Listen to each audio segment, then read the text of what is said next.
As I turn it on, it starts a wave over there with the jigsaw. This is just an elastic belt here. It's going to reflect off this over here, send a backward moving wave, and the two waves interfere with each other. And if I do it at just the right frequencies, not any frequencies will work, but at just the right frequencies, we get a wave that looks like it's just standing still, moving up and down, but not left and right. For some frequencies, you get that effect, and other frequencies you don't. So and I guess you start at the lowest frequency, where you can get that effect. Here we go, something like that.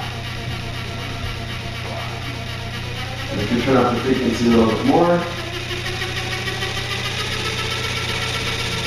you can get this.